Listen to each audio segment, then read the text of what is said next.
Good morning all of you. आज हम बातें करेंगे इकोनॉमिक्स 10वीं क्लास की इकोनॉमिक्स के दूसरे चैप्टर के बचे हुए प्रश्नों की। दूसरे चैप्टर जिसका नाम है भारतीय अर्थव्यवस्था के क्षेत्र। इसमें प्रश्न यह आता है कि भारतीय अर्थव्यवस्था के विकास में तृतीयक क्षेत्र कोई महत्वपूर्ण भूमिका निभा रहा है कि नहीं।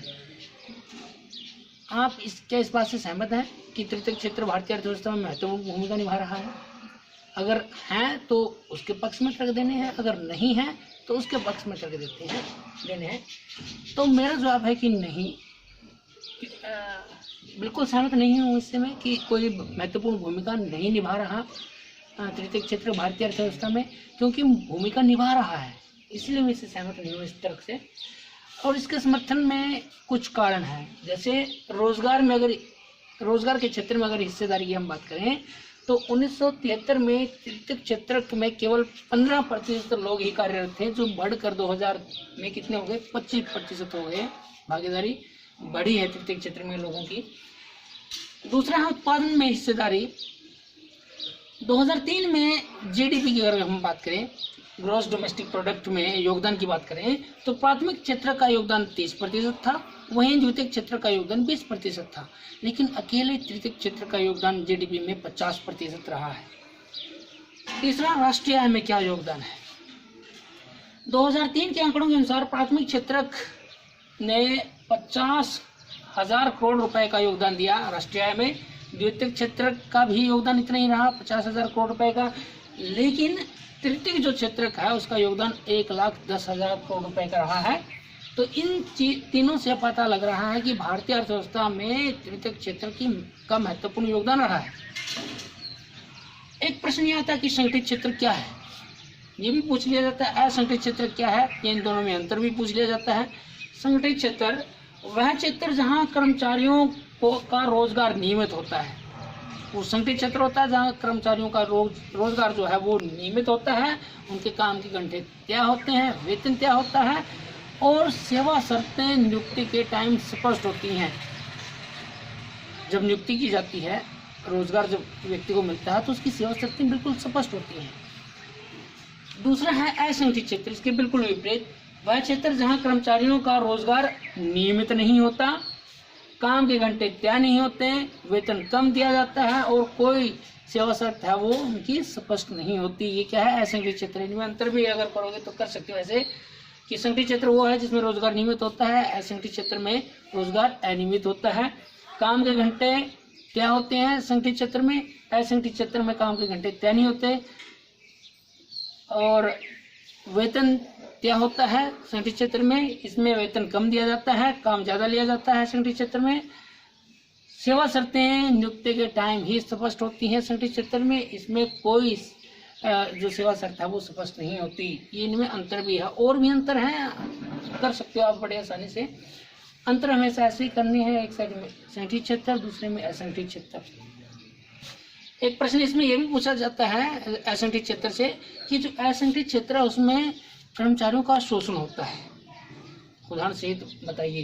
तो इसमें पता भी लग जाएगा आपको, इन्हीं से पता लग जाएगा। रोजगार नियमित नहीं होता, ये उस पर तय करता है जो उनको काम पे रखता है, उनको कभी भी हटा दिया जा सकता है।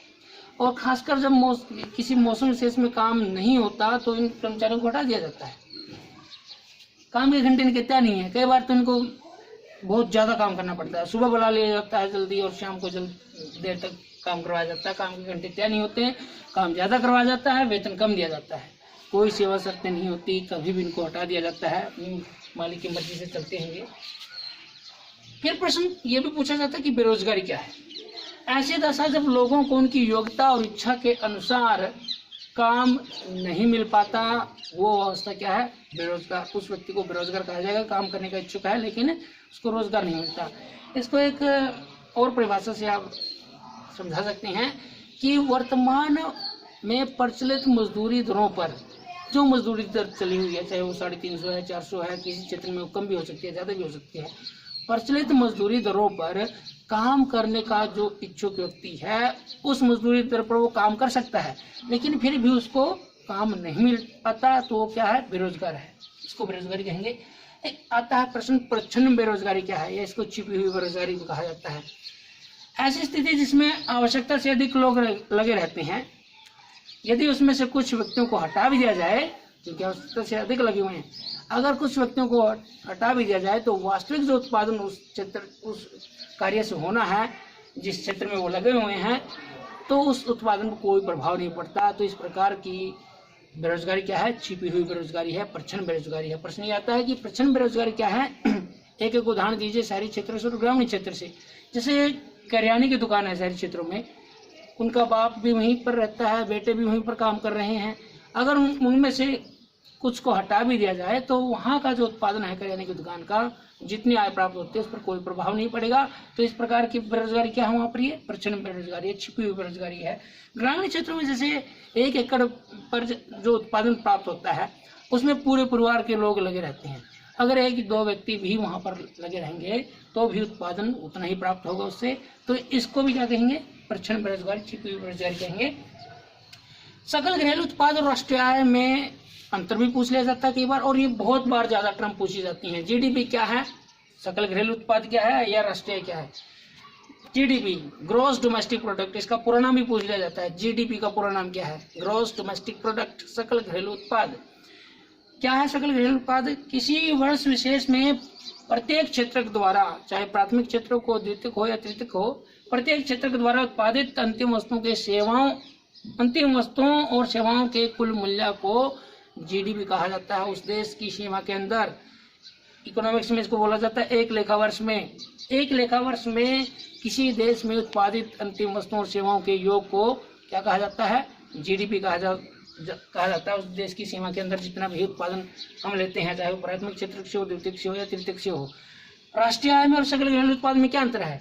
राष्ट्रीय आय में जीडीपी तो है ही है, सकल घरेलू उत्पाद तो हम इसमें शामिल करेंगे, प्लस कर देंगे विदेशों से प्राप्त हुआ आय।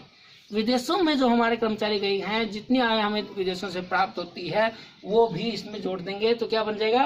राष्ट्रीय आय बन जाएगा। ये एक प्रश्न ये आता है कि आर्थिक क्रियाएं क्या हैं, या आर्थिकेतर क्रियाएं क्या है? आर्थिक क्रियाएं वो होती हैं जिनसे मनुष्य को आय प्राप्त होती है, जिनके करने से मनुष्य को आय प्राप्त होती है, वो क्या है? आर्थिक क्रियाएं हैं। जैसे चाहे कृषि हो, चाहे उद्योगों में वो व्यक्ति लगा हो, पशुपालन हो, कोई भी क्रियाएं हो, वो आर्थिक क्रियाएं हैं, क्योंकि इनके करने से आय प्राप्त होती है। आर्थिकेतर क्रियाएं कौन सी हैं?